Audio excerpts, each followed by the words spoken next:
A Pentagon lawyer filed a sworn statement in a Mississippi federal court to defend a data center against an air pollution lawsuit. And buried inside that legal brief was something nobody expected, an admission that the United States military was using Elon Musk's Grok inside one of its most sensitive AI targeting programs during active military operations. That is how this story came out, not through a press conference. Not through an official announcement, through a lawsuit about diesel generators and air quality permits in Mississippi. And that detail alone should tell you something important about where we are right now with artificial intelligence, military power, and the companies building the tools that governments are quietly folding into their national security infrastructure. Before we go any further, I want to be clear about something. This video is an investigation, not a verdict. We are going to separate what is confirmed, what is claimed, and what remains genuinely unknown. Because this story has been circulating with a lot of heat and not enough precision. And you deserve the full picture, even when the full picture is complicated. So let us start with what we actually know. Project Maven is real. It has been real since April of 2017. The Pentagon created it as the Algorithmic Warfare Cross-Functional Team, and its original job was to use computer vision algorithms to process drone footage at a scale that human analysts simply could not match. You have to understand the volume problem the military faces. In a single day of surveillance operations, drones can capture more footage than any team of analysts could ever review in time to act on it. Maven was built to close that gap, to identify patterns, flag potential targets, and surface intelligence faster than any human workflow could. Maven is not a simple tool. It is infrastructure, a platform designed to connect multiple AI systems, process battlefield information in near real time, and present that analysis to human decision-makers who then authorize action. That distinction matters enormously, and we will come back to it. Now, here is where the story gets complicated. For years, Maven was powered in part by Anthropic's Claude model. Anthropic is the AI safety company founded by former OpenAI researchers, and they had a contract with the Department of Defense. That contract ended. According to reporting, Anthropic refused to remove what they described as ethical safeguards that blocked their model from being used in what they called lethal autonomous weapons applications. The Pentagon reportedly labeled Anthropic a supply chain risk to national security.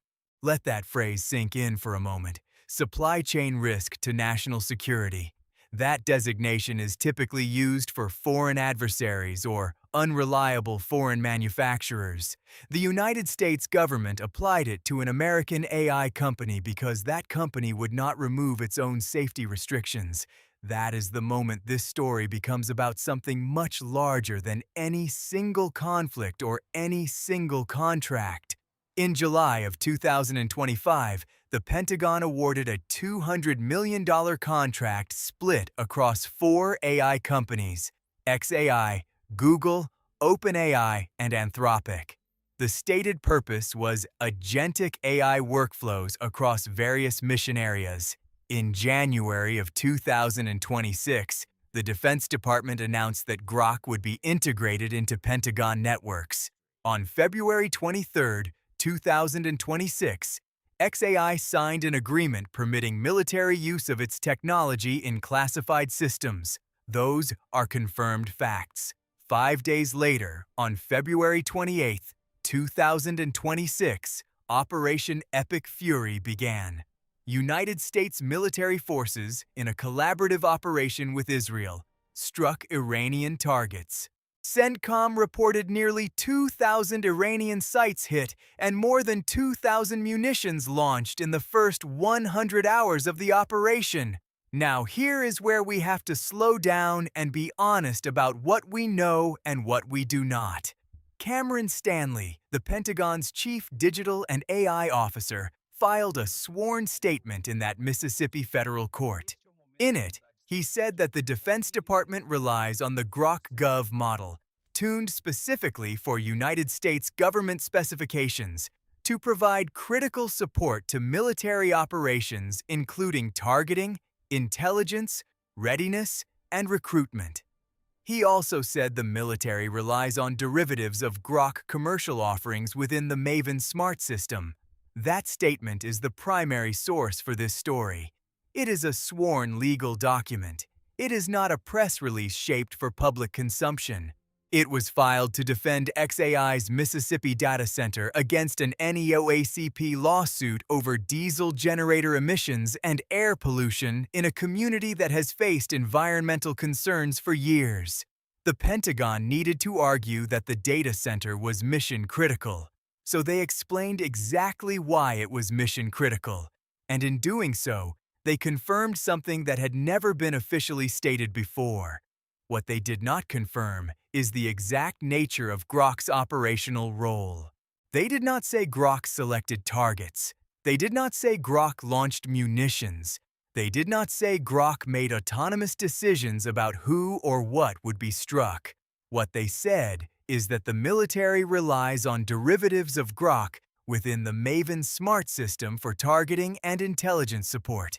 There is a significant difference between those two things, and that difference is exactly what makes this story so important to understand correctly. Here is how AI targeting systems actually work in practice, based on what is publicly documented about Maven and similar programs. The AI processes enormous volumes of imagery, drone footage, signals data, and historical intelligence. It identifies patterns. It flags anomalies. It surfaces candidate targets from data sets that no human team could process at the required speed. Human analysts then review that output. Human commanders evaluate target legitimacy against military and legal criteria. Human operators authorize the use of munitions. The AI accelerates the process and expands the volume of information that can be analyzed. It does not replace the human in the decision chain. That is the official framework. Whether that framework held perfectly in every instance of Operation Epic Fury is not something any of us can verify from outside the classification wall. What we do know is that not every strike in that operation was clean. A strike in Manab hit an elementary school. Approximately 150 children were killed. The Pentagon attributed that error to outdated Defense Intelligence Agency data that misclassified the school as an active military installation. They attributed it to human officers using obsolete information, not to an AI failure. Whether that account is complete, whether there were other contributing factors, is something we do not know. Ask yourself this. If an AI system was processing outdated intelligence and flagging targets based on that data, at what point does the error belong to the AI infrastructure, and at what point does it belong to the humans who trusted it? There is no clean answer.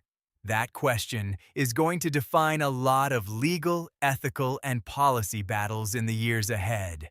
Now let us zoom out, because the most important part of this story is not whether Grok's specific contribution to Operation Epic Fury was large or small. The most important part is what this reveals about the relationship between commercial AI companies and national security systems. Think about what happened here. A company built a chatbot to compete in the consumer AI market. That chatbot was tuned for government use. It was integrated into classified military infrastructure. It was embedded inside a targeting and intelligence platform that was active during a major military operation. And the public found out, not because the government announced it, but because a lawyer needed to justify a diesel generator to a federal judge in Mississippi. That is not how most people imagined this technology would enter the world of warfare. Most people thought about science fiction scenarios, autonomous robots, drone swarms making their own decisions, computers choosing targets without human input. The reality appears to be quieter and, in some ways, more significant. Commercial software, developed by private companies competing for market share, is becoming integrated into the most consequential decision-making infrastructure that exists, not through dramatic deployment, but through contracts, tuning agreements, classified integrations, and legal disclosures buried in courtroom filings. There is a logic to how this happened that is worth understanding. The Defense Department faces the same competitive pressure in AI that every other institution faces. If adversaries are using advanced AI for intelligence processing and targeting analysis, a military that refuses to adopt similar tools accepts a capability disadvantage. The Pentagon's solution has been to bring commercial AI in rather than develop everything internally. That is faster and, in many cases, more capable. But it also means that the companies building the models, the companies deciding what safeguards to include or remove, the companies negotiating contract terms, have become part of the national security ecosystem, whether they intended to or not. Anthropic drew a line and paid a price for it. Their refusal to remove safety restrictions cost them their place in that ecosystem and earned them a national security risk designation. Whatever you think of that outcome, it demonstrates something real. The terms on which AI companies participate in military contracts are not just business decisions. They are decisions about what these systems will and will not do when deployed in contexts where the outputs can determine whether people live or die. XAI took a different position. They signed the agreement. They integrated Grok Gov. They built the classified capability. Whether that was the right decision depends entirely on what you believe about the appropriate role of commercial technology companies in military operations, and there are serious, thoughtful people on every side of that question. What is harder to argue is that this story is isolated. Google has Maven-related contracts. OpenAI has moved into government markets after years of stating it would not. Palantir has been building military AI systems for longer than most of these newer companies have existed. The commercial AI industry and the national security complex are not two separate worlds that occasionally intersect. They are increasingly the same world, operating in different classification levels. Here is the question that nobody in this industry has a clean answer to yet. As AI systems become more capable, as they process more data faster, as the speed of modern military operations continues to compress the time available for human review, how much human judgment actually remains in the loop? The framework says humans authorize every strike.